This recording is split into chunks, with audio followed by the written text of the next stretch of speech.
Hello, welcome to the vlog. We're in the arse end of nowhere. We're staying here for a couple days. Show him how much shit you've got. Look at my stuff versus Steve's stuff. This is all his. Where are we? Whithurst. We're somewhere. Tell him where we are. We're at Unplugged. I don't know exactly where. That could be our cabin. Focus that over there. Definitely should have brought wellies. Oh, my feet getting wet.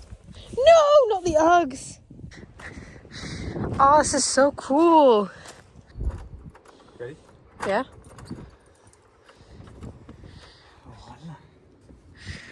Welcome to our crib, where phones aren't actually supposed to be used. This is the box where our phones are supposed to go. It's so cute. Wait, let's have a look at the bathroom.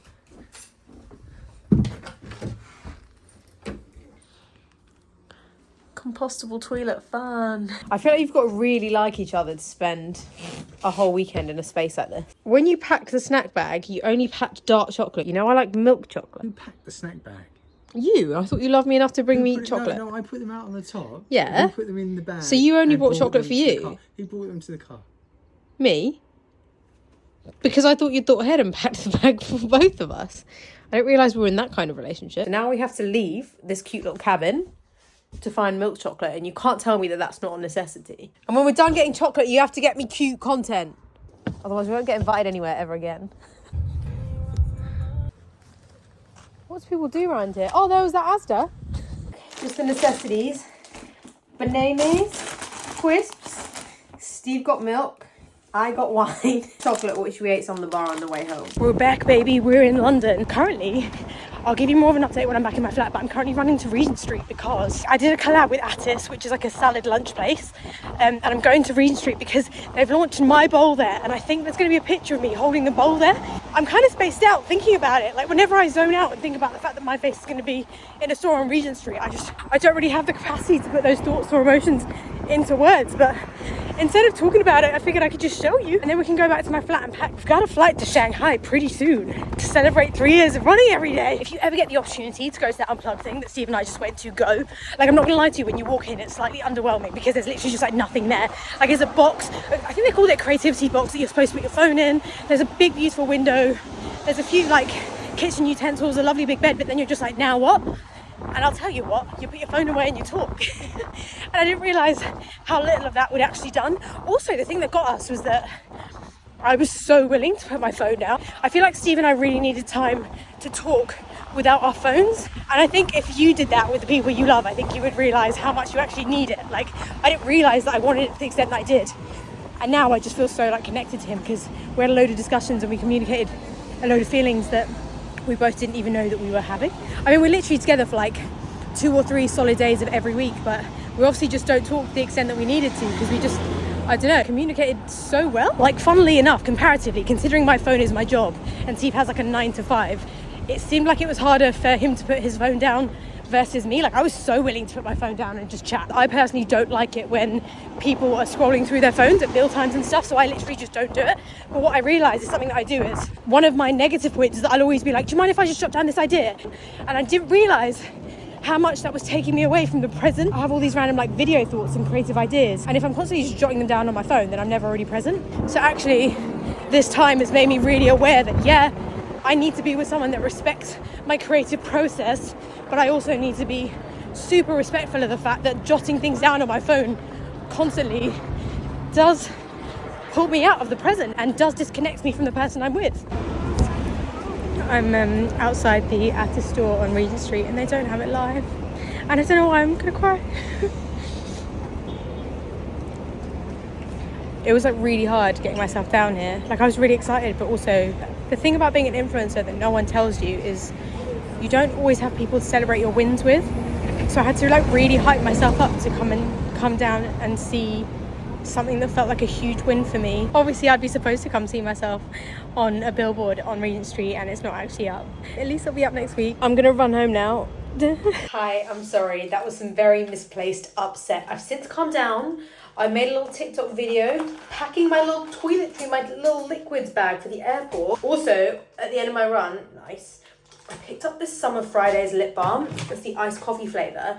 And I've never had anything from Summer Fridays before. I was aware of the hype, but I didn't think I'd like it as much as I do. Did I tell you this is the iced coffee one? This is the iced coffee one. It smells so good. This has made me want to go buy an iced oat latte. It's delicious. Anyway, back to the point. The reason that I think I was a little bit overwhelmed is because firstly Steve left, and I love being by myself, don't get me wrong, but it's like the initial goodbye that I always find hard because I'm not going to see him for like 10 days. Also, I feel kind of guilty for booking this trip. Like, this solo trip is a gift from me to me. But for some reason, I feel kind of guilty for it. I don't know. I feel like I should be doing it and giving it to everyone that I love. And I don't know. Hopefully I get over the feeling. I'm sure I will. The minute I get to the airport, I'll be fine. But like, there was that as well. But to be honest, I think the kicker was that I got this opportunity because of my silly little jogs.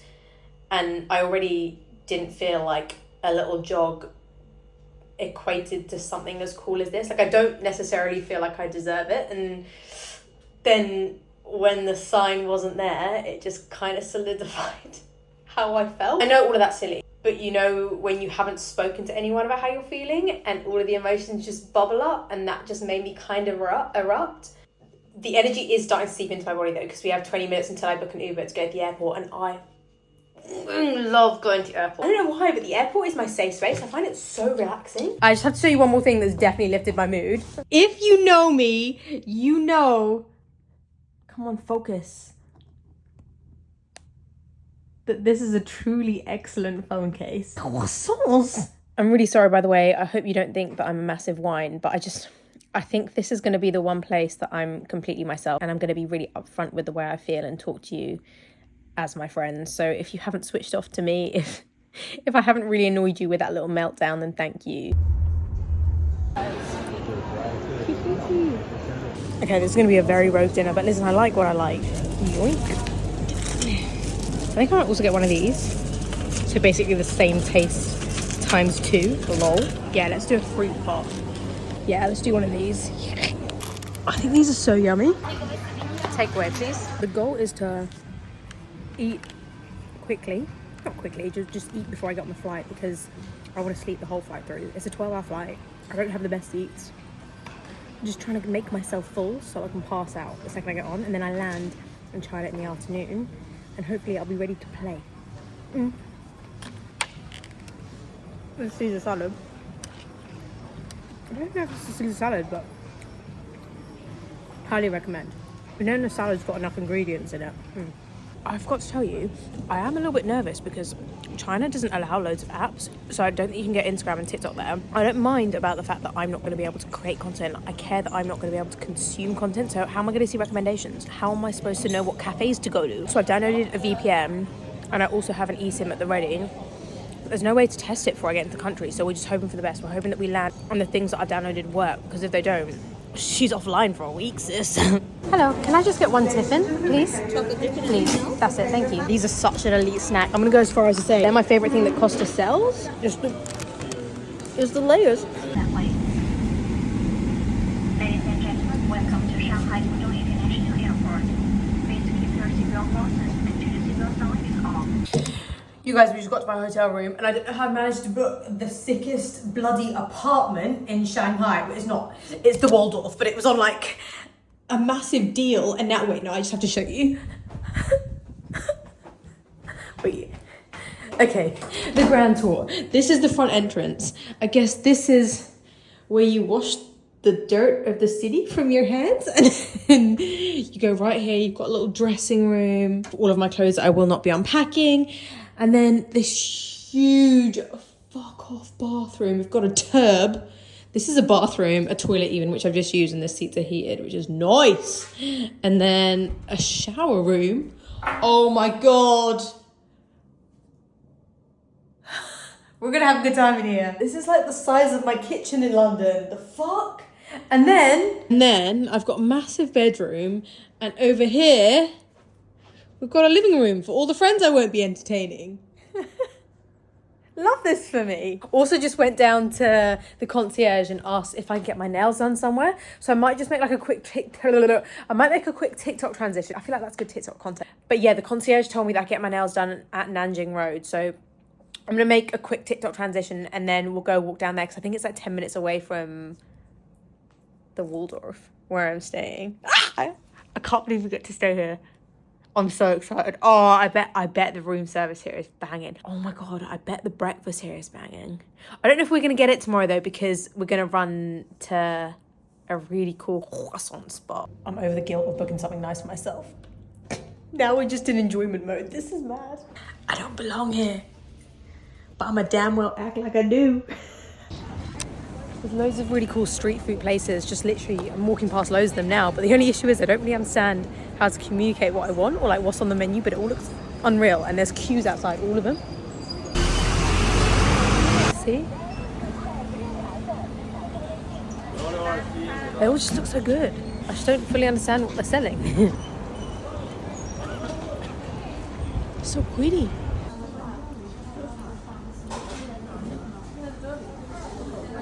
You know when you stop chewing on something and you're like, this is like nothing that I've ever put in my mouth before? That's what that was like. But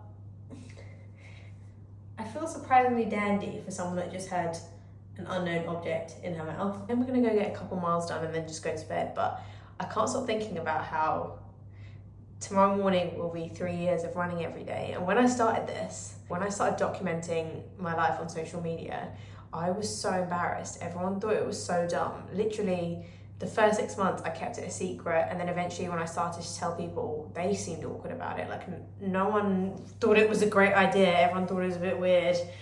So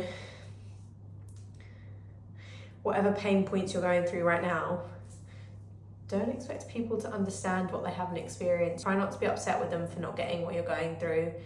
I'm so glad that I trusted my gut and just did what felt right for me, because doing what felt right for me has landed me in Shanghai munching on unknown objects. Let's go get a couple miles done and then go to sleep. Ready for tomorrow. Ready for... I don't know how many days 3 years is, but tomorrow's that. Morning. I swear, I literally just went to the gym and walked around the hotel for like 20 minutes. I've come back and my whole room is tidy. But I'm convinced, so I saw this thing in the morning. Do you see this? Wait, let me turn the flash off. Do you see this little dot in the mirror? I'm convinced someone's watching me. Like, it's freaking me out so much. Why is that there? Ah! I also just checked my WhatsApp messages because I have to turn on the VPN to be able to receive my WhatsApp. How mad is this? If I hadn't actually downloaded that eSIM, then I wouldn't have been able to access Google, any social media platform, YouTube. I wouldn't have even been able to be in contact with anyone. How mad is that? Like, I'm so glad that I downloaded that eSIM. I wouldn't have been able to like message Steve. But yeah, my manager just sent me a message with some pictures from the Regent Street store. So the photo of me is up. I cried for nothing. I'm such a baby. Everything makes me cry. I'm just one of those people that literally wears my emotions on my sleeve. And it's so hard because on like TikTok and Instagram, you never want to be that person that's filming yourself crying. But like, I cry 3 times a day. It's a massive part of my personality. But there will be no tears today. Maybe happy tears because it's 3 years of running every day. And we're about to run to hopefully a croissant exhibition that I've been really excited about. It's only a few miles away. It's also like lunchtime because I slept in, like really slept in. But how could I not in this bed? So much room for activities, but I slept like a little fetus in this corner. It's like 30 degrees and I'm pretty much just gonna wear my running vest, but I might just take like a long sleeve top and tuck it into my running vest so that if I feel like I'm being disrespectful at any point by showing shoulders, that I can chuck that on. But I asked loads of people yesterday at the airport and wore a short sleeve top yesterday and didn't feel like I was being disrespectful. If anything, people seemed more alarmed by my skin colour. So like 3 people came up to me and asked me for photos. They asked me where I was from and asked me for photos. So I assumed that they were surprised by my skin colour. But I didn't feel like I was otherwise being disrespectful by wearing a tank top. But we'll find out today, I guess. Yeah, I will have a long sleeve top for backup anyway. I'm hoping I get some cool content in that place. Stop it, look at the attention to detail. So they've like tied this up. My charger was hanging all awkwardly and lopsidazically. Is that a word? I don't know, but it was hanging all weird and they've just tied it up like that. And then they just put like, there's another one in the bathroom, but they've put my jewellery in like these little bags. This place is nice. Oh my God, cookies. Nice. Yes, we love to see it. They smell like tea. Interesting. Maybe after the croissant.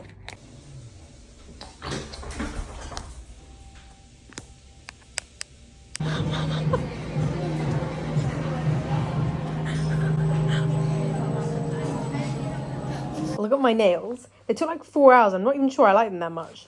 But they were cheap, so it was worth it. Also, the experience was really fun. I also bought some Gentle Monster sunnies, which I don't want to unpack just yet. I'm just going to sleep with them and dream about them and all the things I've learned by running every single bloody day for 3 years. Shit. It's been so long. I think the main thing that I've learned is that exercising to the extent that I do hasn't fixed my mental health or my body image, but it has given me different things to focus on and be proud of. Because for a lot of my life, I just haven't really liked me as a person. But I think that kind of comes with the kind of childhood that I had, which I don't really want to get into too heavily right now. But people weren't always nice. And now I'm 30 and I still struggle to feel normal. Like I haven't felt normal since. But like running every day kind of quietens that negative voice in my head. Also, I don't really like giving advice because everyone lives life so differently. So I'm not doing that. I'm just telling you my experience. I've just loved it. Like I've loved the confidence it's given me. People ask me almost daily when I'm going to stop, but to be honest, I don't know that I will. Like movement just helps so much with my head. I don't know that I would ever, if I had to stop, I would just restart again when I could or rebrand to a movement streak. This whole experience has just taught me how much movement helps with my head, which I've known for a long time. I just haven't always prioritized it to the extent that I have over the last 3 years. And I'm just so grateful that I have. Like, it definitely doesn't fix everything, but it's really nice to have something that I like about myself now. And dare I say it, I feel good at something now. And to be honest, I'm not sure that I've liked myself or felt good at anything for a really long time. And I'm 30 now, so that's saying something. But 3 years of practice will make you pretty damn comfortable at something, you know? Funny enough, it's probably the main thing that you see, but it's not the main thing in my life. It complements my life so well. It fits around my lifestyle. It fits around my me time. It feels good. It feels fun. And it's just crazy that it's been all of that, but it started as an accident. Okay, so deep. I am very deep, aren't I? I'm going to rest this little brain of mine and go to sleep. The way I've wanted these for so long, I'm on the wait list to get some of these in London. So the fact that I managed to find them in Shanghai, of all places. Love you. Night. Hello friends, we're at the airport now on our way home. We skipped a few days of vlogging. It's 10 a.m. here. I haven't been able to get my head around the fact that none of you have generally been awake in the hours that I've been awake. And then when like you guys and Steve get up and start messaging me, I tend to be going to sleep. So it's going to be nice to be home and be on the same like time schedule as Steve again. I've literally only got a few days at home though, and then I'm going to Paris next weekend for... It's kind of a running challenge. I don't have all of the details yet, but I will share them as soon as I'm allowed to. It looks really cool, but I basically just want to recoup at home and have loads of good food and see Steve and get in my own bed. This trip has been so... I'm not going to say lovely. It has been really good, but it's been more like thought-provoking, because obviously I had my 3 years of running every day. Just kind of like having that milestone and thinking about what that's done for me and my life. And how much actually it's taught me to self-validate. Actually, do you know what? I've actually done a lot of self-validation on this trip. As someone that tends to rely so much on their family and being told what to do, I've had to do a lot of like telling myself that I'm going to be fine and telling myself I'm doing the right thing and that I'm not being selfish and that I am smart, all of those things. So I am practicing a lot of that, and my run streak has really helped with that. But ultimately, a lot of this trip was just kind of realising how different my life is to what I thought it would be at 30 and what all of my friends and family expected for me and are living themselves. Like, I'm living such a different experience to what, everyone thought I would be and thought I should be. It's fucking cool, don't get me wrong, but it can be a lonely journey. People can be very judgmental because they don't understand it. Yeah, a lot of this trip was being like, oh my God, Savannah, you did that for yourself. You just took yourself to China to celebrate yourself. And then also realising that I was on my own doing it, and that like maybe I don't have the same congratulations that I would if I was like getting married or pregnant or had a job promotion. I don't know. Honestly, so happy with my life. It's more just giving myself that self-validation, having that self-talk, spending some time with myself, and giving myself the pep talk that I need because other people aren't able to give them to me right now. Do you know what I mean? Because no one's really on the same wavelength. Oh yeah, interestingly, I met this girl yesterday, which I didn't vlog a huge amount of, but basically she DM'd me, and I can be apprehensive sometimes to replying to meeting up with people from my DMs, because like some people are super nice, some people aren't so nice. But she ended up being an American living in China as a teacher. She'd lived there for 7 years. And basically she was 31 and I was 30, and even though we had super different jobs and lives. We had so many similar values and life experiences. I know I've just gone on a little spiel about self-validation and being able to give it to yourself, but it was really nice to have a little bit from her, because a lot of the things that we believed in were the same, and she's very much living life off the beaten track, and it was really nice to connect with someone like that. Ultimately, I'm hoping by learning to self-validate, I will take away the power of other people's thoughts and words, and the run streak has just been so pivotal in that. I know I've said this a million times, I would never tell anyone to do a run streak, but I would tell them to find a streak of sorts for themselves. Like, honestly, movement, a little bit of movement every day for 3 years has started to turn me into what will be the most confident version of myself. Have you seen that quote that's like, I don't mind if I fall trying because the person I want to be will catch me? I think about that phrase all the time. I'm going to think about it some more while I go get snacks for this 10.5-hour flight. I guess the next time you see me, again, no promises with the vlogging, but you might maybe see me in Paris. Till then, have the best week, and thank you so much for being here. If you got it in you, I would love it if you liked and subscribed. I will see you soon.